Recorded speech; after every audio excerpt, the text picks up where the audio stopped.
Well. The postseason is here. The playoffs have begun in the WNBA, and already the favorites are one step closer to meeting up in the semifinals. We're gonna talk about what happened in New York, Connecticut, Minnesota, and Las Vegas. It's shooting lights out, and we in playoff mode. Let's get to it.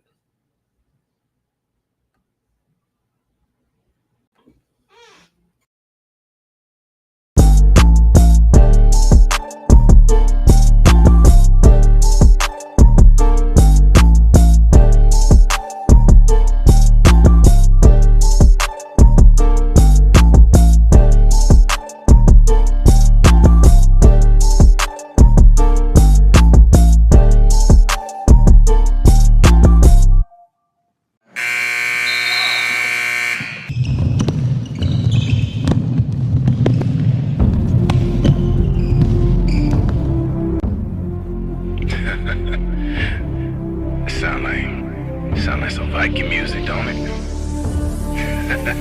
Yeah, gotta get it out the mud, that's the only way to win. Who am I to point the finger like I never ever seen? Been through the ups and downs like the letter N. They don't let you through the door, better kick that again. Cause that's the only way to win. That's the only way to go. Gotta get it out the mud, gotta get it out the flow. Cause that's the only way to go, let's go. Shooting lights out.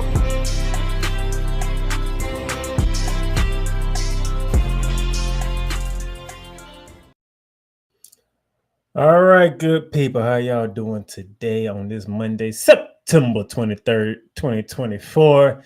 It is Shooting Lights Out. And if you've been paying attention, we are in playoff season now. The playoffs have begun. And what has happened?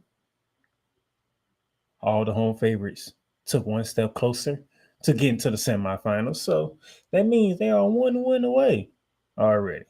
Despite defending home court, they're already one win away from advancing to the next round. And if all top four seeds do advance to the next round, the semifinals will be juicy than ever before. We'll get into all that. But those of you who are tuning in to Shooting Lights Out for the first time, thank you for tuning in to Shooting Lights Out. I am the playmaker down there in silence, the head man in charge of the Playmakers Bar Sports Network, and the leader of Shooting Lights Out. Those of you who want to know what you can listen to this, you can listen to this on Spotify, Apple Podcasts, Amazon Music, iHeartRadio. And those of you who pay attention to the Real Rise radio station, you'll be listening to this on Thursday on the Real Rise Radio in primetime action, 7 p.m. Also, 502 American Angel radio station up in Indiana on Fridays in primetime action on that station. So we are expanding our reach, not only just on our YouTube channel, which we are live on right now, also our Facebook page, which we're live on right now, but we are expanding to radio stations, and hope we can continue to expand and continue to get better. Now, I want to thank everybody who has been with me from the start of this. That those of you, for full disclosure, those of you who don't know, this started out as Hoops Talk for about 2-3 seasons, and then I switched it to Shooting Lights Out. This is the second season for Shooting Lights Out, and it's been a joy to do. It's been a blast to do, and I'm happy to have done this. So now that I got all the good stuff out the way, those of you who are new, first order of business is me giving you news and notes from around the hardwood, which is not very much. It's got a couple of NBA news to get to, and then we're gonna talk some awards and other things from the WNBA before we dive into the WNBA playoffs. So let's go around the hardwood. And to begin around the hardwood segment, Raptors join Nets in return with Vince Carter's number 15 jersey. This is a great thing to be done. This was announced just about a little over 2 hours ago. Vince Carter jersey will be taking flight into the Raptors in 2 arenas this season. Carter, who is going to the basketball, or so I say the Naismith Basketball Hall of Fame next month, will have his jerseys retired by the Toronto Raptors and the Brooklyn Nets. Good justice by both. On November 2nd, the Toronto Raptors will be the first team to retire the number 15 and raise it to the Raptors when the Toronto Raptors play host to the Atlanta Hawks on November 2nd. Okay. That will make Vince Carter the first player in the Raptors history to have his jersey retired by the franchise. So that was very well done by Vince Carter, and that's what he made his name at in Toronto. So it's only right that they get first dibs on retiring Vince Carter's jersey, because that's when he was at his Vinsanity self. You know, even though he couldn't get them to a championship, he put on a show. He was Vinsanity. He was the guy in Toronto. I mean, he was part of the Toronto Raptors when he won that slam dunk contest back in 2000. When we can hear Kenny Smith say, "It's over, it's over," and he was right, it was over. So Vince Carter started his ascent to Vinsanity in Toronto, but the Nets also joined in that team. Okay, he's also set to have the same model from the Brooklyn Nets after they officially announced last week that they will raise Vince Carter's number 15 to the Raptors on January 25th, 2025 against the Miami Heat. Love it. The 8-time Vince Carter was an 8-time All-Star, 2-time All-NBA selection, the 1999 Rookie of the Year, the 2000 Slam Dunk Contest winner that I just talked about. He played in 1,551 NBA games across 22 years in the NBA. Vince Carter is the only player to have appeared in 4 different decades in his NBA career. 4 decades. 2000. So we're talking 1990, 2000, 2010, and 2020. 4 decades. He began his career in the late 1990s. 1999. That's when he was drafted. Then you go into the 2000s, in the 2010s, and the 2020s. So yes, 4 decades of Vince Carter.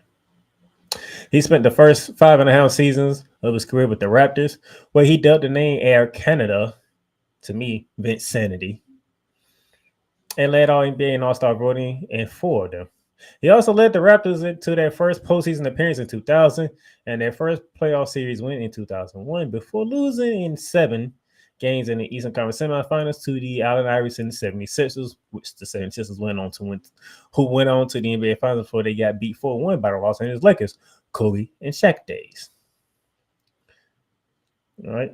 But he also played along with the Brooklyn Nets. And, his days with the Brooklyn Nets was pretty memorable too as well, because I do believe he was a part of that team that went to the finals with Jason Kidd and them?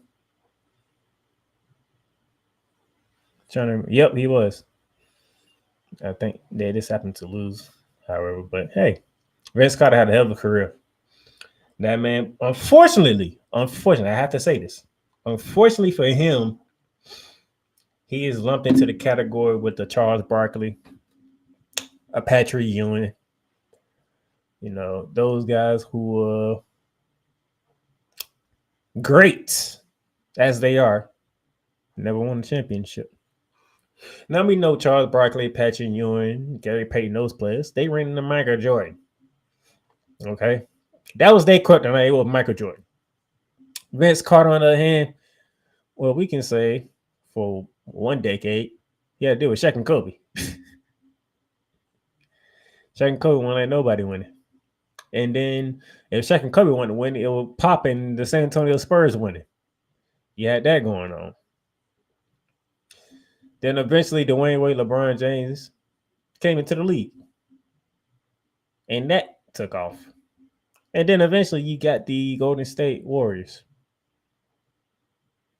So it's just, now that I think about it,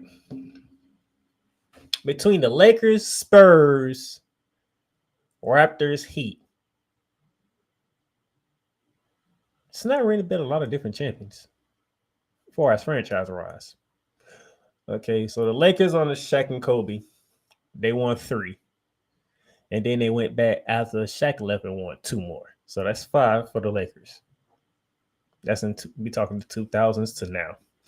Now let's get to San Antonio. San Antonio has won 5, in this 3-decade span. Well, I say 2.5 decade span because we're in 2024. So that's 10 right there. So between the Lakers and the Spurs, that's 10 championships. Now you're throwing the Miami Heat. The D-Wade, along with Shaq, brought home a title. And then LeBron James gave him 2 more. So that's 3 right there. So we up to 13. Golden State has won 4 with the Steph Curry era. So we up to 17. The Boston Celtics won 2. That's 19. Wow. So between the Lakers, the Spurs, the Heat, Golden State, out of the 4 franchises, them 4 franchises combined for 17 titles from 2000 to now. Now you got the Celtics with 2, Denver won 1, Detroit won 1, Milwaukee won 1. I think that's about it. Like I said, when it comes to franchise, not a lot of teams won a lot of championships in the decade that Vince Carter played in the NBA. Good gracious. That's the way things go, I guess. But nevertheless, shout out to Vince Carter. Congratulations on your induction to the Naismith Basketball Hall of Fame next month, and having your jersey hang up to the rafters of the Toronto Raptors and the New Jersey Nets. From some good news to some bad news. And no, I'm not playing Wade Barrett, even though it's Monday night. Knicks, Mitchell Robinson to miss start of season. The Heat just keep on coming, bro. The hits just keep on coming for the New York Knicks.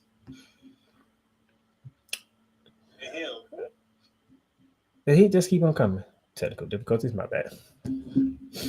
New York Knicks center Mitchell Robinson will miss the beginning of the regular season after off-season ankle surgery. Now, the New York Knicks already don't have Isaiah Hartenstein because he signed a 3-year deal, $87 million contract with the Oklahoma City Thunder. So the New York Knicks will not have to rely on Parrish Achua, who was on a 1-year, $6 million deal, and Jericho Sims. That's who the New York Knicks have to rely on as centers, which leads to question Jalen Brunson, Josh Hart, Mikal Bridges, Dante DiVincenzo. The Villanova Knicks will have to show up, or should I say the New York Wildcats need to be respectful because they do play in New York, so calling them the Villanova Knicks doesn't sound right. So the New York Wildcats will have to make sure that they are on point at the beginning of the season. Now, it's only 2 games, so they can keep it fairly interesting until they get a big center back. But not having a center is a pretty big deal right about now. But we'll see. Love what the Knicks did on the offseason. They kept their main guys, so. But not having Mitchell Robinson, how would that feel if they have to deal with Joel Embiid at the beginning of the season, or Giannis Antetokounmpo at the beginning of the season, even though Nikola Jokic and different niggas at the beginning of the season? What about the Memphis Grizzlies now that they have Zach Edey at center? These are some questions that I need my Knicks fans to ask themselves. Now, I get it. The New York Wildcats, the 4 Villanova Wildcats, that's all part of the Knicks now. They are as advertised. They are good, especially Mikal Bridges, good 2-way player. Josh Hart can play defense as well. Dante DiVincenzo, he can be a sniper when he needs to be. Nothing need to say about Jalen Brunson. Jalen Brunson speaks for itself, if we've been completely honest. But not having that guy in the middle, especially without Hartenstein going into OKC, that begs the question: how well can the Knicks do without having a big guy to man the middle of the paint to anchor that defense? That is the question. So we shall see. They're saying that they are looking at November or December for Robinson to make his debut. Okay. What about Julius Randle? Is he going to be healthy this season go around? He didn't play a lot of games last year. His season got cut short. Will he be healthy? Will he be fresh, ready to go this season? Because we don't know. We have no idea. So, a lot of questions for the New York Knicks going in, even though I like their roster. All right. That's the NBA stuff. Now let's talk some WNBA. Kia, Rookie of the Month, and also the AP Rookie of the Year, Caitlin Clak. Going into the final month of the season, now that we are in playoff action, 22.5 points per game, 5.6 rebounds a game, and 9.1 rebounds a game. So she got Rookie of the Month, but she was also voted without any problems Rookie of the Year by the AP. So congratulations to Caitlin Clak getting the well-deserved honor of Rookie of the Year. And that's the only award she's going to get for that. But before I get to the main important award, your 2024 WNBA Peak Performers, your rebounding champion with 13.1 rebounds per game is rookie sensation Angel Reese. That's crazy that she averaged 13.1 rebounds a game. That is literally ridiculous to average that amount of rebounds, especially in your first ever year in the professional league. This is ridiculous. Now I know some of y'all gonna sit here and say, "Oh, she was stat padding and all this stuff." That was games she did. Nevertheless, it was a rookie year. You're not supposed to average 13 rebounds in your rookie season. Anybody that knows basketball knows that you're not supposed to come in here and just dominate the boards like that. That's not how things are supposed to go. Well, that's how things went. All right. For Angel Reese before she fractured her wrist and she was done for the season, and Chicago was done for the season as well. Your assist leader for the season at 8.4 assists per game, Caitlin Clak. Of course, that's not a surprise because when you watch her play the game of basketball, her court vision is phenomenal. Okay. Quite frankly, she could have had 9 assists because we want to be completely honest. A lot of okay. She led the league in turnovers. I get that. So, but I do have a case by saying a good quarter to a half of those assists was off for her teammates not being able to catch the ball. A simple catch of the ball and you have a layup. Remember that? No, she does try to fit the ball a lot and it gets turned over and the other teams going the other way with it. Don't get me wrong. I'm not diminishing her turnovers one bit. But I do have an argument, and you have to acknowledge that a good 25 to 50% of her turnovers because her teammates couldn't catch the ball. 4 easy buckets, by the way. Whether it's a layup or an open 3. Catch it and put the ball in the bucket. That's all they had to do. But, hey, numbers are the numbers for a reason. But I just want to make sure that we understand that some of the numbers happen because of what took place. All right. Let's just keep it honest. Let's keep it honest and professional here. Okay. Just saying. And then your scoring champion for the WNBA season at 26.9 points per game. The queen of the WNBA, A'ja Wilson.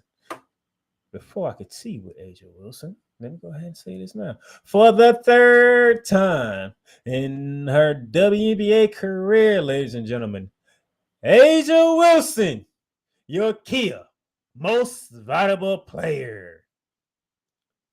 And it was unanimous, by the way. She grabbed all 67 first place votes. Those of you who want to know the voting, Napheesa Collier grabbed most of the second place votes. She came in second. Who came in third place? Oh, That would be New York Liberty's own Brianna Stewart. And then Caitlin Clark came in fourth, with Alicia Thomas coming in fifth. Caitlin Clark did not get one first or second place votes, by the way. All first place votes went to Asia Wilson, as it should. About 46. So the second place vote with Napheesa Collier, but the other one's going to Brianna Stewart. That's how Napheesa Collier came in second, and Brianna Stewart came in third. So, but this is all about the queen of the WNBA, Asia Wilson, who had a phenomenal, and I do mean phenomenal, 2024 regular season. She is the first WNBA player to lead the league in total points, total rebounds, and total blocks. Meaning we're not talking average per game. We're talking about the entire season. So let me break it down for you. Asia Wilson scored 1,021 points this season. She grabbed 451 rebounds this season, and she had 98 blocks. Okay, 98 blocks. All right, but her average for the season was her being first in points per game, which we just talked about, the scoring champion. She was second in rebound at 11.9 rebounds per game behind Angel Reese, who was at 13.1. First in blocks at 2.6 blocks per game. She had 1.8 steals per game, which is tied for fourth in the WNBA. You want to know why? She's getting the most well-deserved notification that she deserves all this whole time, where people's flaming and going over Caitlin Clark, because this is what Asia Wilson does. Look at these numbers.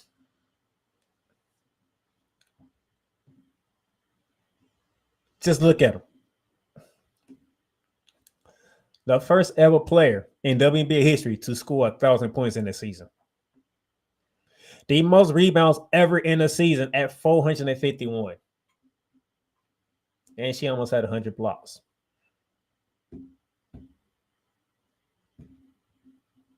Y'all better recognize.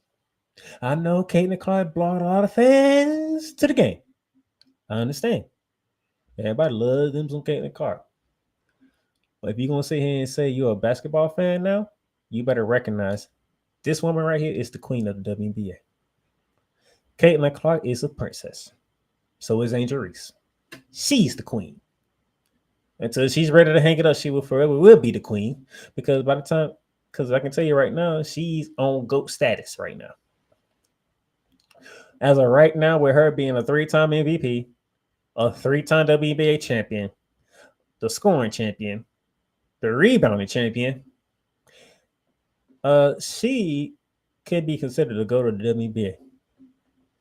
And it's not far-fetched to say that. I know that Diana Taurasi is finishing up her 20th or 21st season whenever she's done playing in the playoffs.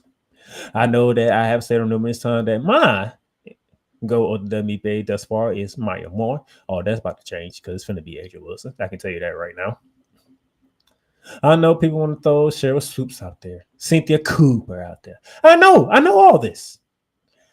But there's no denying. If we talking GOATs, Asia Wilson is damn sure in the category. She's in the conversation. And she's number one on some of y'all lists. I would not push back because she's about to be number one in mine.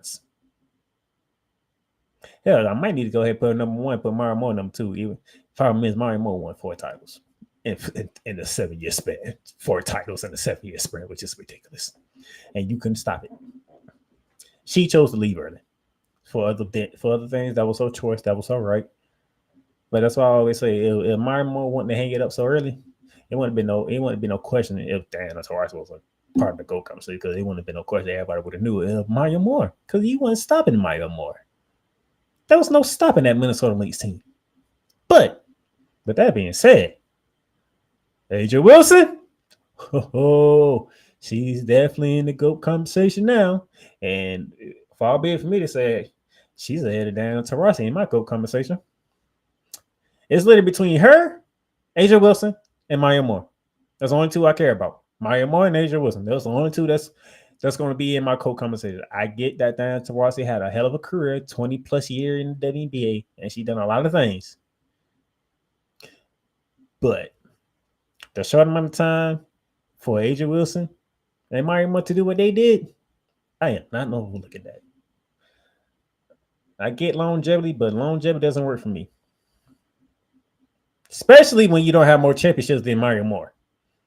And Asia Wilson is about to catch, is on her way to try to catch her fourth WNBA championship. Just throwing that out there. And just so y'all don't know, look at this right here. Look at this account. This is just from this season when it comes to Asia Wilson. This season. We ain't talking her career. This season alone. First player WNBA history with 5 consecutive games with 20 plus points and 10 plus rebounds. Became the all-time scoring leader in the Aces franchise history. Recorded her first 2020 game, second player in Aces history to do so. WNBA record 20 consecutive 20 plus points this season. Owns the single season record with 15. She had 15 consecutive 20-point games this season, which culminates with her doing 20 straight from the 5 games she had last season. Most 25 10 rebound games in a single season. Joined Candace Parker as the only player with 25 points, 15 rebounds, 5 assists, and 5 blocks in a game. Joined Breanna Stewart and Diana Taurasi for most 40-point games in WNBA history with 4. Most 30-plus points, 10-plus rebound games in a single season. That's 8 of them. Most points scored in a single season, over 1,000 points. First player to record 1,000 points in a season. Most rebounds in a single season with 451. Set a new points per game record in a single season, passing Diana Taurasi's 25.3 set in 2006. She got 26.9. She almost had 27. First player to average 25 points and 10 plus rebounds in a single season. She averaged 26.9 points per game and 11.9 rebounds per game. That's just this season. She's the queen, man. She's the queen. And there's nothing else to it. She is the queen. And that's going to do it for Around the Hardwood.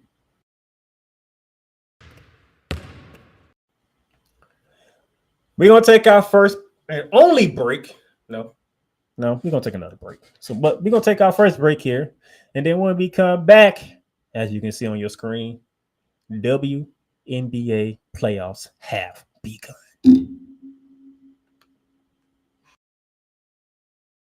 The largest egg producer finds bird flu in chickens at a Texas plant. Weather. Devastating tornadoes rip through the heart of the United States. Inspiration. A breast cancer survivor completed the journey of chemotherapy, and now begins a future one of matrimony or sports. Michael Jordan is shown on a photo with Diddy. LeBron James has a video extolling the virtues of a Diddy party. This has been yet another Beating a Dead Horse presentation. We got you covered. BS3 Network, in association with Comey Media Incorporated, proudly present The Morning Shift with Cole Johnson. Live every weekday at 8 a.m. Eastern, 7 a.m. Central.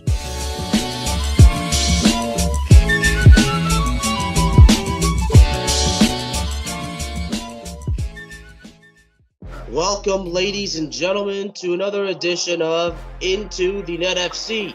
Kylian Mbappe just all of a sudden finally understood his role, and I think he finally understood that everything Kylian Mbappe has accomplished already, there is still a hell of a lot waiting for him in the future.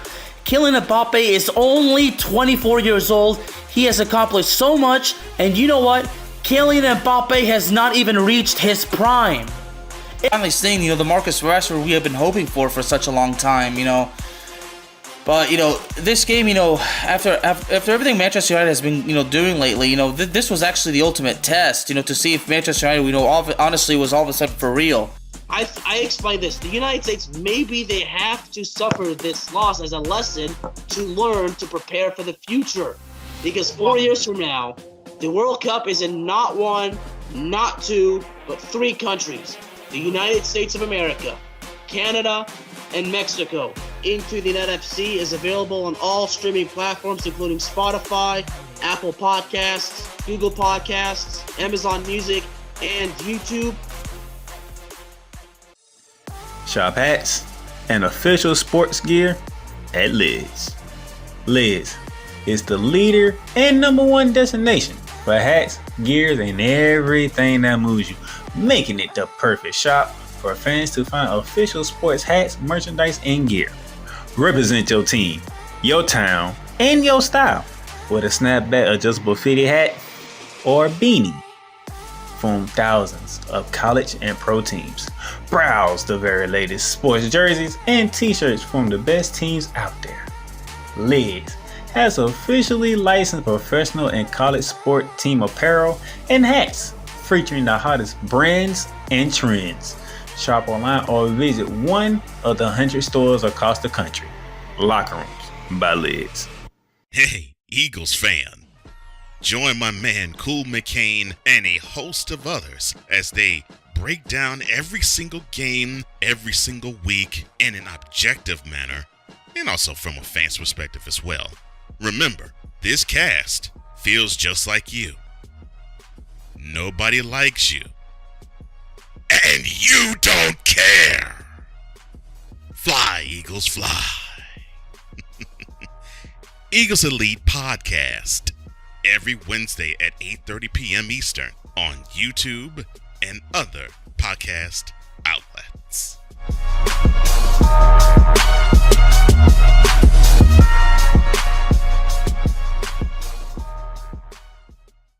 Poppy J. You got the option to cry for the government. You got the option to protest. You got the option to keep buying, but this is also an option.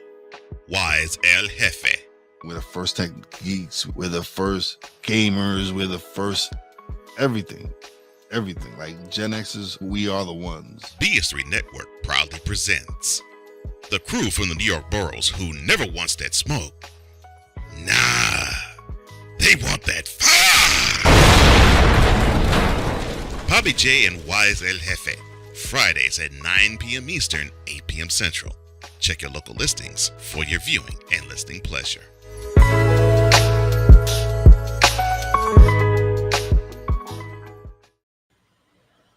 All right, ladies and gentlemen, welcome back to Shooting the Lights Out. Now, I was going to talk about the WNBA Playoffs yet, but some interesting news broke on Breach Report that I ended up catching on my phone.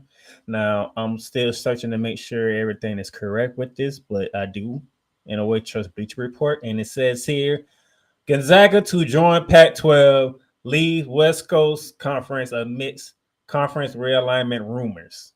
So it is being rumored that one of the top basketball programs in college sports is heading to the Pac-12. I'm still researching, trying to figure out if this is actually going to happen or not.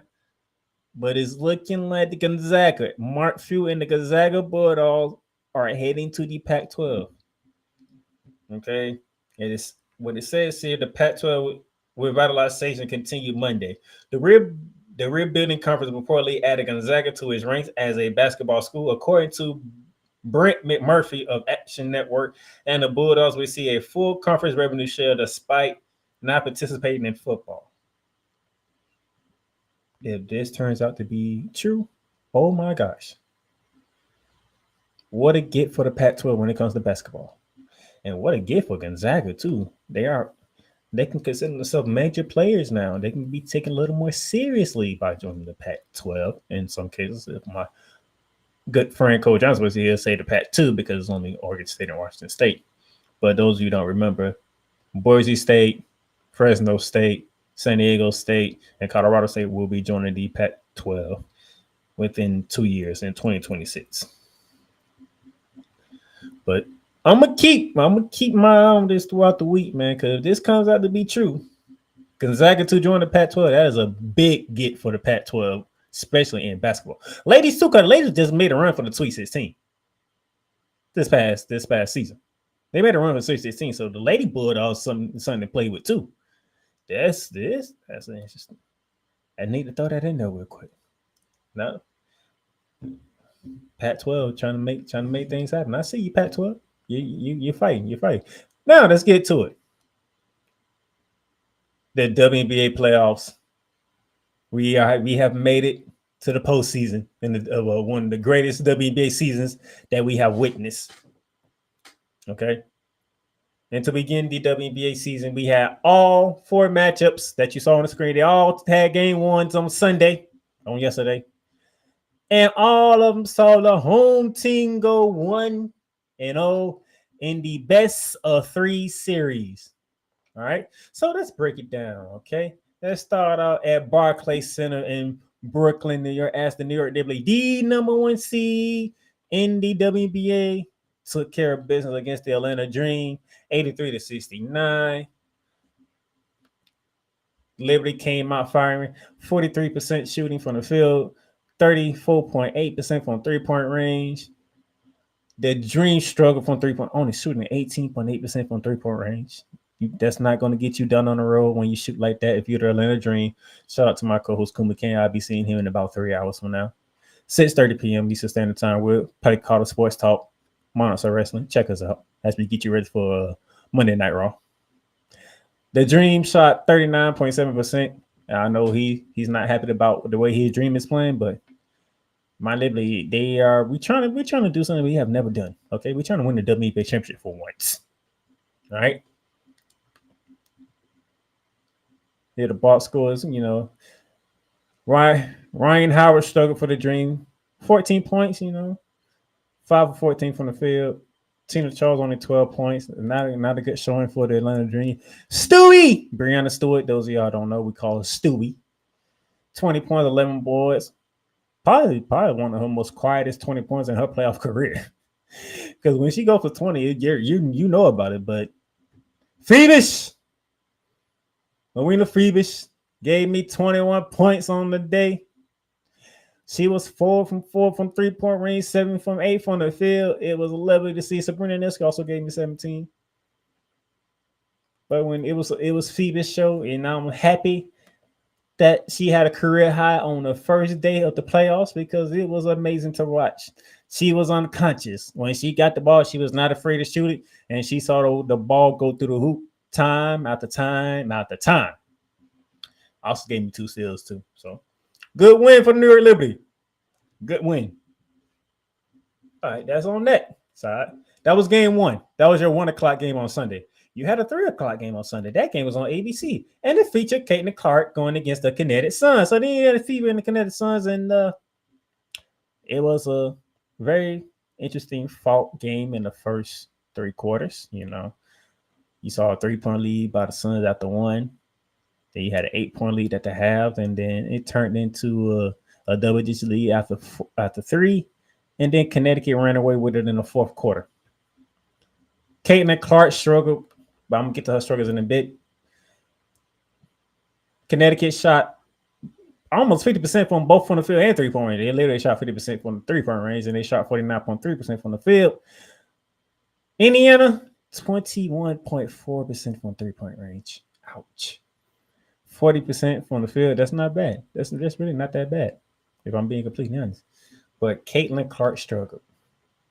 11 points, 4 for 17 from the field, 2 out of 13 from 3-point range. She did give you 8 assists, so it wasn't like she was struggling, did not try to do anything else. She did give you 8 assists, so she was trying to do other things to get the team involved.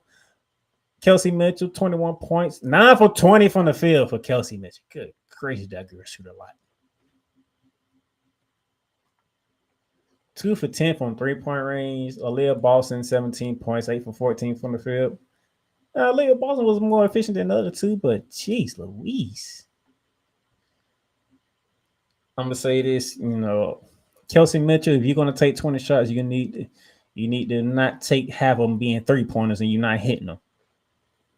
You win the playoffs now. If you can't be efficient in the playoffs in this league, you're not going to win. Caitlin Clak, not efficient. Kelsey Mitchell, not efficient.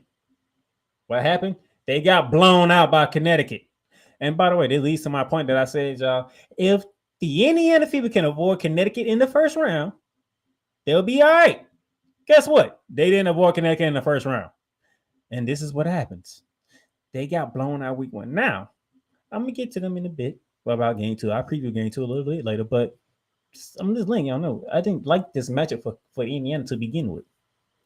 I was saying I didn't like this matchup.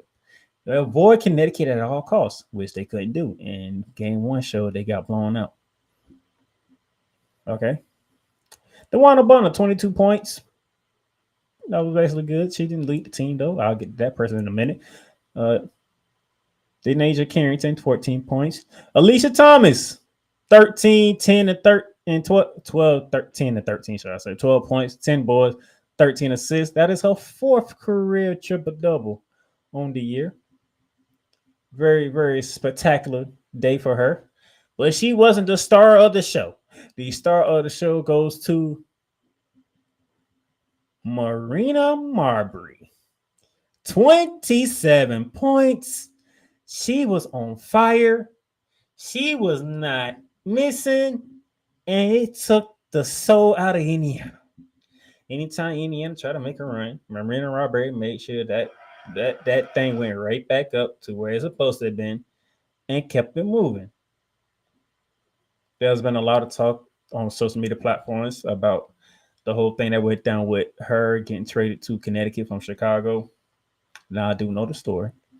She did ask for a trade at the beginning of the season. It didn't happen. So Chicago kept her all the way up to All-Star break, or the Olympic break in this case, and then traded her to Connecticut.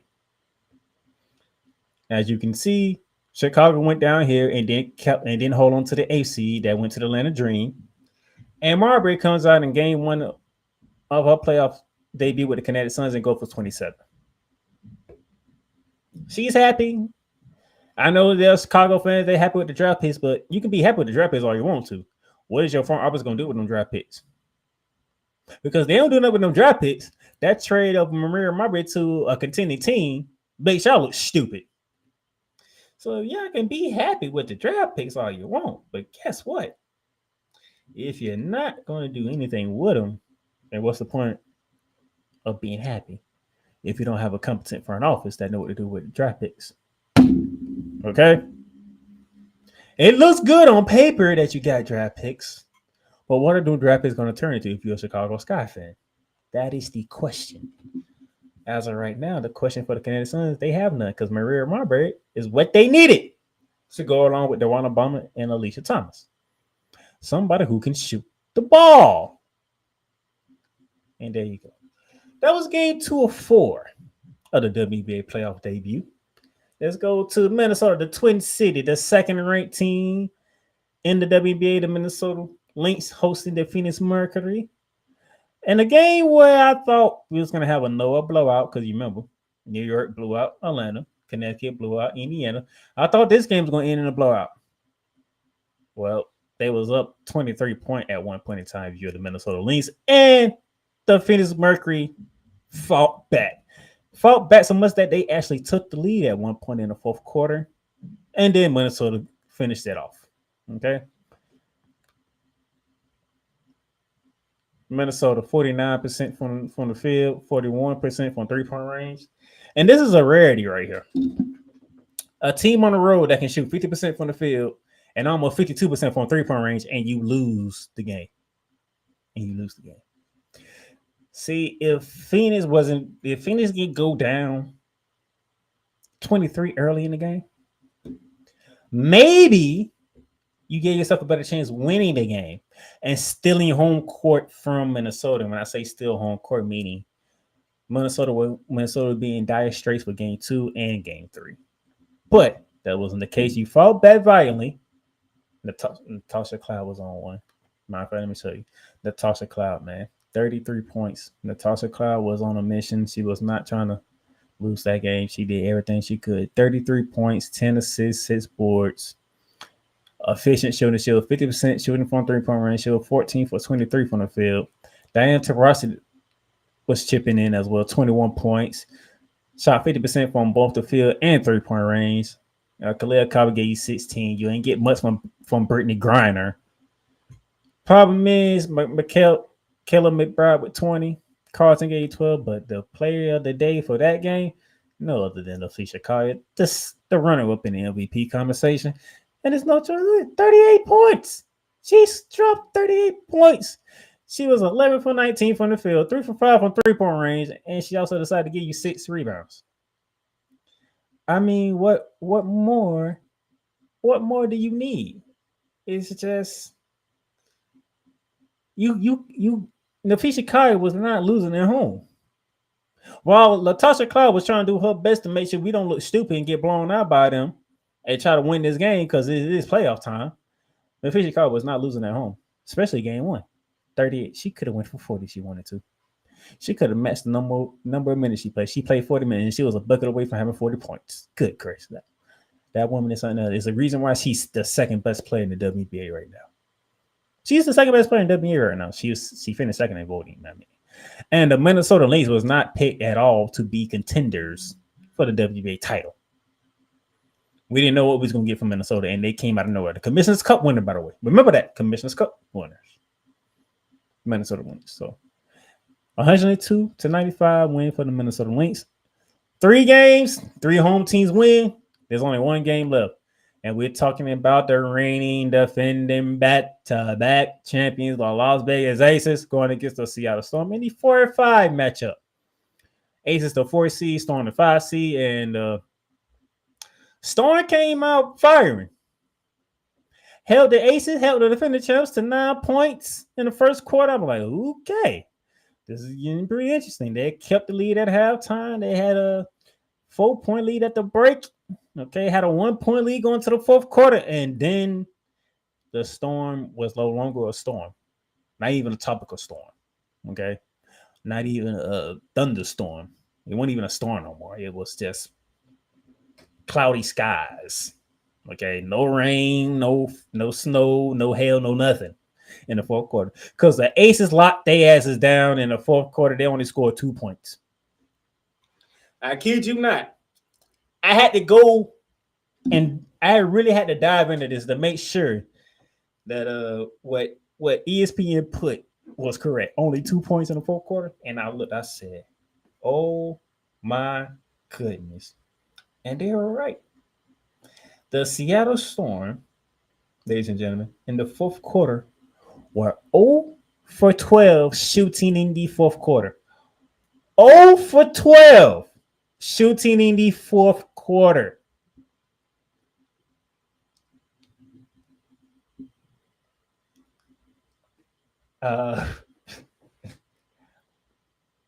Skylar, what happened? By the way, the only 2 points came from Skylar Diggins-Smith at the free throw line.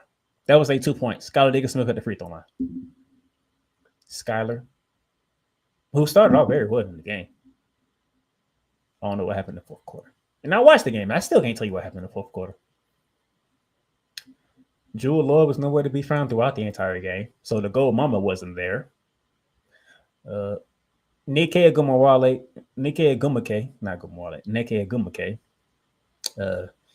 She tried to pick her spots because she understood the defense was keying on her, but it didn't help. Gabby Williams, the French sensational from back the Olympics, she still haven't found her groove yet, even though she did finish the season pretty strong. I think she had like a 23-point performance game in one of the final 2 games for the Storm. She didn't look good either. See, and this is one of those when you have the champs on the ropes early in the game, you need to knock them out. You held them down to 9 in the first quarter, and you didn't knock them out.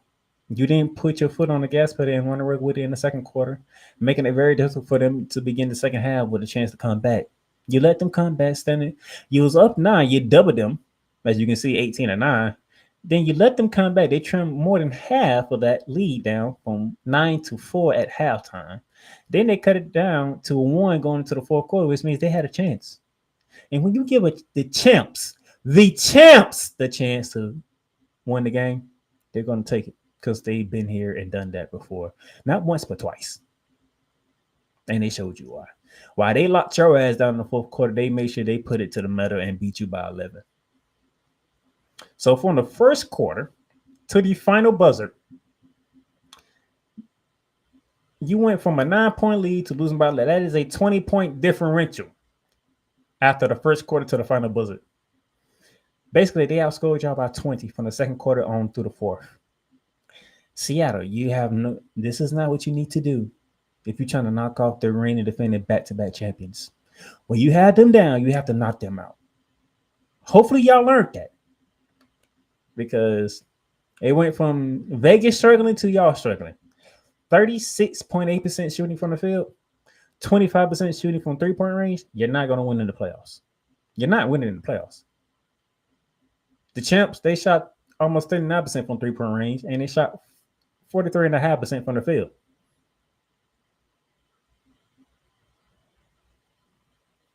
You're just not going to win that way.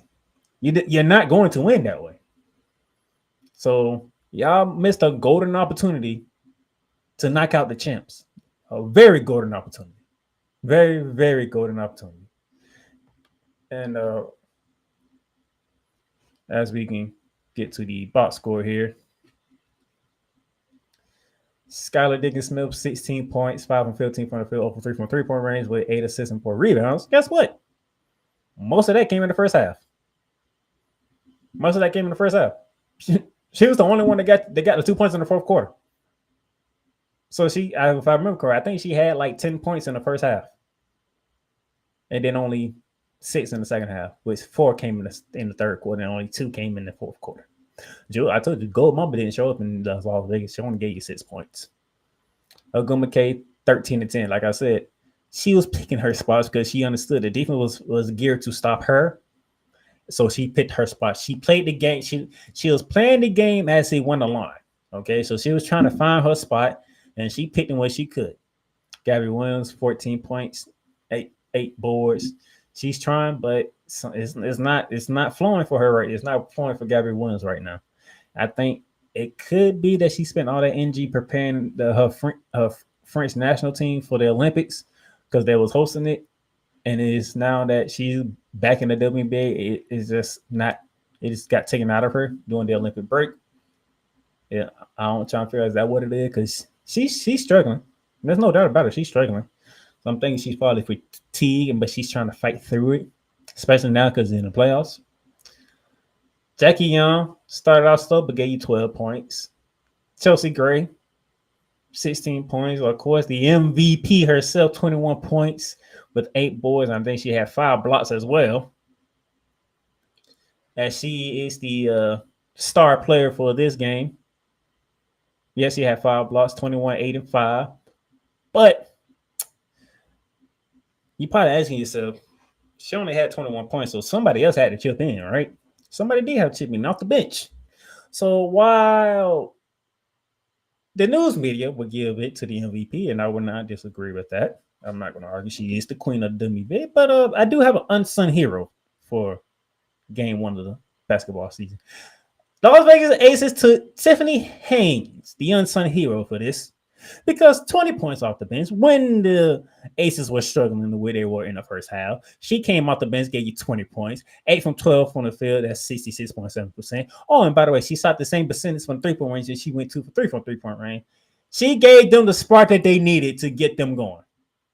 You put Tiffany Hayes in, you put Alicia Clark in, and then all of a sudden, the Aces, the champs, they got a spark. They can feel themselves. Okay, Alicia Clark, she gave you 7 points. Doesn't sound like a lot, but she gave you 7 points. She went 2 for 3 from the field, 1 for 2 from three-point range in key moments. Okay, all right.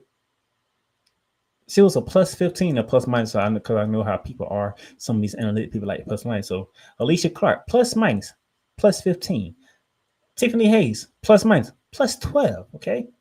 When you needed a spark off the bench, you got the spark that you needed. Becky Hammond was looking for somebody to, get us in the game. All you got to do is get us in the game. Our starters, they will find their way into the game. We need somebody to keep us in the game. Tiffany Hayes, Alicia Clark. Unsung hero will go to Tiffany Hayes. 20 points off the bench. You can't ask for much better than that from your bench, especially from one player on your bench. So you are the unsung hero for the Las Vegas Aces, and you're the unsung hero of yesterday. Of all of yesterday's games, you're the unsung hero because everybody's going to talk about Asia Wilson and what she did. 21 points, 8 boards, 5 blocks. No problem. But we're not going to sit here, especially with me watching the game last night. Tiffany Hayes was the spark that they needed to get them through that game. So Tiffany Hayes, you did your job, and I hope people will understand and give you the props that you need today, that you deserve, because you are part of the reason why the Aces didn't get run out their own building by the Seattle Storm, because they could have went that way. But you kept them in it along with Alicia Clark. Okay, you kept them in it. You kept fighting, and then you let your MVP finally get her groove on. And when she got her groove on in the second half, it was okay. Here she comes, and there was nothing the Storm can do about it. So good job, Alicia Clark. You got one for the home team. All right, now we're gonna take another quick break here. Then when we come back, get you ready for the upcoming games for the rest of the first round, and then that'll be it. You might get to see the second round earlier than expected. I'll get you ready for it. I love you morons. New Kids on the Block, New Edition. Dear whatever the law firm is. Sincerely, the U.S. Supreme Court. Ben Affleck, Matt Damon. Go yourself again, Jason Whitlock.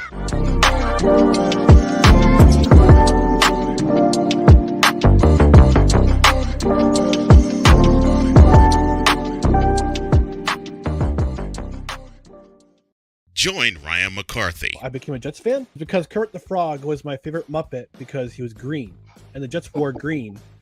That's how I became a Jets fan. And Dustin Henry. ESPN is cashing all in on let's pay a few personalities and we'll just kind of fill in the gaps. As they walk you through all of the world of sports from their perspective. The Albany Empire, it's a literal circus. No credentials required. Where, Ryan, say the tag. Where you don't need a press pass to talk sports. Every Monday at 8 p.m. Eastern, 7 p.m. Central. On YouTube and where you can find all podcasts. WWE Shop is your online source for all things WWE.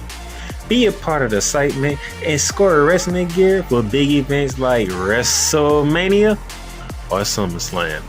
From current superstars to legends, from Raw to SmackDown to NXT. Don't miss this chance to shop for the most awesome WWE merch. Shop for the best deals as well as WWE gift cards and save big on your favorite items. WWE Shop at Fanatics Experience. Cool McCain. You thought you wanted Gunther against Chad Gable, but you didn't. And I'm going to tell you why. Chad Gable would take everything that Gunther's done and bury it. The Playmaker. It was on site. AJ Styles walked out there seeing LA Knight. Oh, okay. Then LA Knight hopped out the car. Let's go. Break down everything in TNA, AEW, and all of the WWE programming. Join these two kings, monarchs of wrestling, live every Monday at 6:30 p.m. Eastern, 5:30 p.m. Central on the Play Caller Sports Talk YouTube channel. Join the transporter to Hades. Your butt and gut becomes one. Join the reformer of hooker whores. This is my daughter, Placenta Booty Johnson. Join the bronze god. Whenever you are in distress, take off your baseball cap and throw it in the air. Join your very own superhero of broadcasting, Chris Bass. So whatever color crown they get, they palm it and do two circles, and that translates to, I can beat up black people. As she takes you through the week's paces in Baseline. Live every Saturday at 8 a.m. Eastern, 7 a.m. Central, Pacific time zone people, just stay asleep when this is on live and just catch the recording. Oh, I'm sorry. Exclusively on the Chris Bass YouTube channel.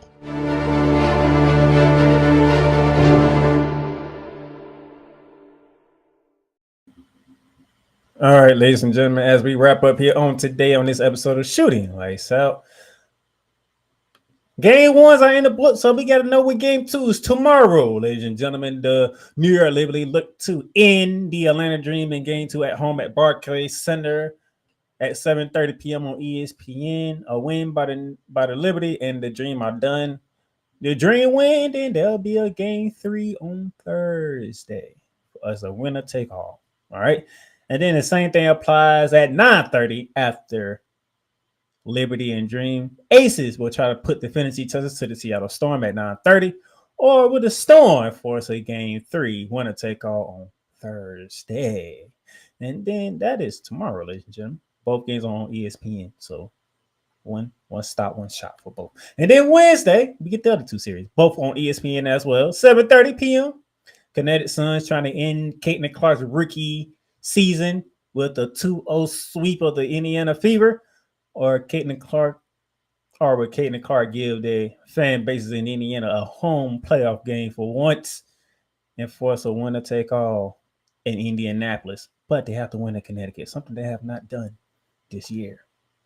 And then finally at 9:30 after Suns Fever, the Minnesota Lynx and Napheesa Collier will try to end Diana Taurasi's quote-unquote career as of right now and take out the Phoenix Mercury. But I have a feeling Natasha Cloud, Brittany Griner, Kalea Copper, I don't think they're ready for the season to end yet. So they will fight long and hard to make sure that Diana Taurasi has at least one more home game in Phoenix. But they got to go to the Twin Cities and win in Minnesota, which they haven't done all season as well. So if Indiana or Phoenix, win the games 2s on Wednesday, we'll have game 3s on Fridays in their respective cities. All right. So tomorrow and Wednesday, all 4 road teams need a win to continue their season. But if home teams win tomorrow and Wednesday, like they did yesterday, our semifinals will be set. Okay. And those of you who are trying to figure out how this goes, the winner of these 2 series will face off against each other in the semifinals. And the winner of these 2 series will face off against each other in the semifinals. So we could get a WNBA Finals rematch between the Liberty and the Aces in the semifinals. And we could get a semifinals matchup between the Lynx and the Suns, depending on how tomorrow and Wednesday go. And that will do it for today's episode of Shooting the Lights Out. Thank y'all for tuning in on our Facebook page, the Playmakers Blog Sports Network, our Facebook page, the Playmakers Blog Facebook page. Also, you can hear this on Spotify, Apple Podcasts, Amazon Music, iHeartRadio, and you also hear this on the Real Rise Radio and 502 American Angel Radio. Until next time, ladies and gentlemen, as we continue to run through the playoffs, I am the Playmaker signing off. Have a good one. You've done great, but you can't stop here. You can't stop now. You gotta keep going. Through all your trials and your tribulations, you gotta keep pushing. Now, finish your canvas. Yeah, gotta get it out the mud, that's the only way to win. Who am I to point the finger like I never ever seen? Been through the ups and downs like the letter N. They don't let you through the door, better kick that again. Cause that's the only way to win. That's the only way to go. Gotta get it out the mud. Gotta get it out the flow. Cause that's the only way to go. Let's go. Thank you for tuning in to today's episode. If you want to follow the podcast, you can follow it on all streaming platforms, including Apple Podcasts, Google Podcasts, Spotify, Stitcher, and a whole lot more. This has been Shooting the Lights Out.